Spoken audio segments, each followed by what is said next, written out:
मित्रों नमस्कार। राजकीय महाविद्यालय धौलपुर के YouTube चैनल में आप सभी विद्यार्थियों का पुनः स्वागत है। आज हम पिछली वीडियो में जो हमने चर्चा की थी सरकार के अंग के बारे में, उस वीडियो में मैंने आपको समझाने का प्रयास किया, बताया कि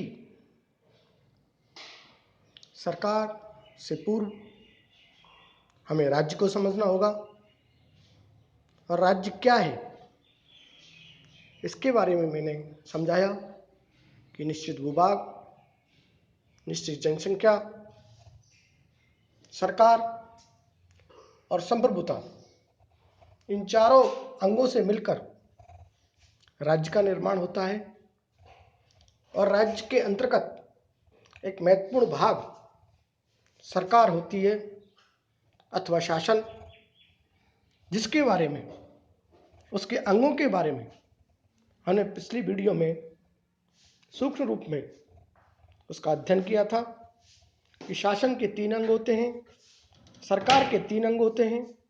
पहला व्यवस्थापिका, दूसरा कार्यपालिका और तीसरा न्यायपालिका। विद्यार्थियों, व्यवस्थापिका वह अंग होती है जो कि कानूनों का निर्माण करती है और कार्यपालिका वह होती है जो व्यवस्थापिका द्वारा निर्मित कानूनों का क्रियान्वयन करती है और तीसरा अंग न्यायपालिका वह होती है जो कि इन क्रियान्वित कानूनों की समीक्षा करती है, उसकी वैधता अवैधता को बताती है, उचित अनुचित का निर्णय करती है। मित्रों, आज हम व्यवस्थापिका के जो संवैधानिक कार्य हैं, गैर संवैधानिक कार्य हैं, अर्थात औपचारिक कार्य हैं, अनौपचारिक कार्य हैं, इनके बारे में चर्चा करेंगे।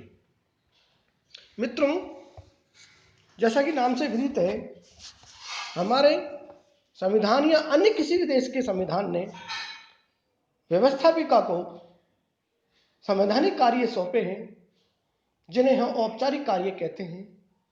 उनमें पहला कार्य आता है कानून का निर्माण करना, विधि का निर्माण करना, और दूसरा कार्य आता है कार्यपालिका पर नियंत्रण करना।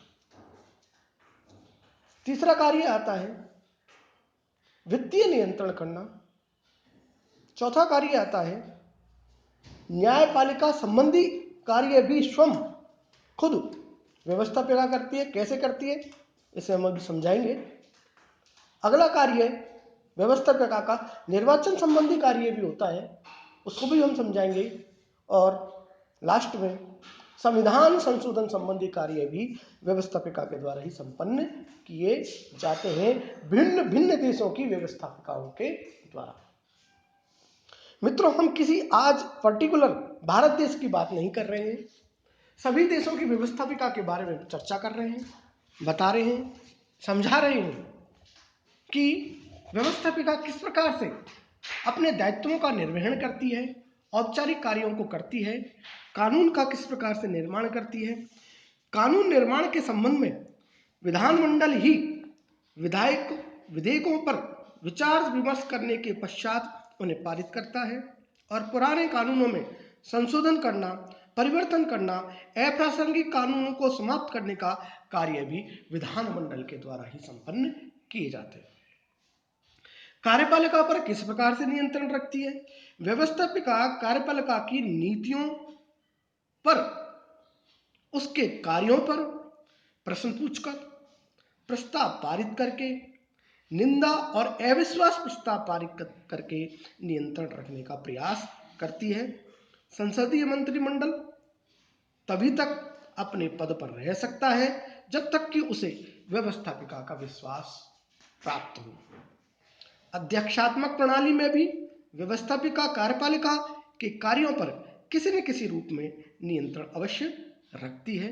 जैसा कि मैं आपको उदाहरण दूं, अमेरिका के अंदर सीनेट राष्ट्रपति द्वारा की जाने वाली नियुक्तियों संधियों, समझौतों आदि के मामले में अपना प्रभावशाली नियंत्रण रखने का हर संभव प्रयास करती है। और कांग्रेस तात्पर्य महाकांग्रेस का तात्पर्य व्यवस्थापिका से ही है, जिसमें दो अंग हैं, एक है उच्च सदन और एक है निम्न सदन। उच्च सदन सीनेट को कहा जाता है। तो इन दोनों को मिलकर कांग्रेस बनती है। और कांग्रेस वहां कोई पार्टी का नाम नहीं है कांग्रेस, बल्कि व्यवस्थापिका के दो अंगों का नाम है।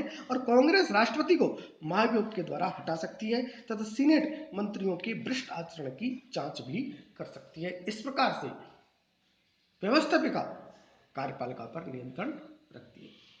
अगला, वित्तीय नियंत्रण कैसे करती है? जैसा कि विदित है कि प्रत्येक वर्ष वार्षिक बजट को पारित करने के साथ अनुमानित आय व्यय को स्वीकृत करने का कार्य भी विधानमंडल के द्वारा ही संपन्न किया जाता है। अगला, न्यायिक कार्य कैसे करती है? हालांकि न्यायिक कार्य यानी न्याय का कार्य न्यायपालिका को होता है, परंतु न्याय संबंधी कार्य को भी व्यवस्थापिका के द्वारा संपन्न किया जाता है। कैसे संपन्न किया जाता है? जैसा कि स्विट्जरलैंड की संघीय सभा को संविधान की व्याख्या करने का अधिकार दिया गया है, इसी प्रकार ब्रिटेन की लॉर्ड सभा को देश का सर्वोच्च अपीलीय न्यायालय बताया गया है कि वहां पर सुप्रीम कोर्ट नहीं है, तो वहां का सर्वोच्च जो न्यायालय है यानी कि सुप्रीम कोर्ट जो है वो वहां की लॉर्ड सभा होगी, जो कि एक व्यवस्थापिका का उच्च सदन है। भारत एवं अमेरिका में राष्ट्रपति के विरुद्ध महाभियोग की प्रक्रिया पर निर्णय करने का अधिकार भी हमारी और अमेरिका की संघीय व्यवस्थापिका को दिया गया है। मित्रों, इस प्रकार से न्याय संबंधी कार्य भी व्यवस्थापिका के द्वारा संपन्न किए जाते हैं।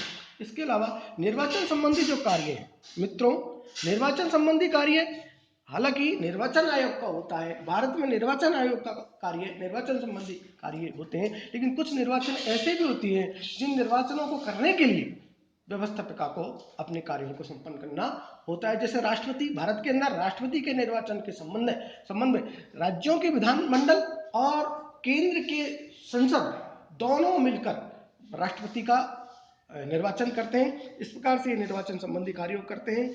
और इसके अलावा भारत और इजराइल की संसदों द्वारा अपने गणराज्यों के राष्ट्रपतियों का निर्वाचन, स्विट्जरलैंड के अंदर व्यवस्थापिका द्वारा मंत्रिमंडल के सदस्यों का निर्वाचन, न्यायाधीशों एवं प्रधान सेनापति का चुनाव आदि उदाहरण व्यवस्थापिकाओं की निर्वाचन शक्ति को प्रकट करती है। इसके अलावा जैसा कि नाम से विदित है, संविधान संशोधन संबंधी जो कार्य है उस कार्य को भी व्यवस्थापिका के द्वारा ही संपन्न किया जाता है, क्योंकि जनता की प्रभु सत्ता का जो प्रतिनिधित्व करती है वो व्यवस्थापिका ही करती है। इसलिए व्यवस्थापिका को संविधान में संशोधन करने का पूर्ण अधिकार प्रदान किया गया है।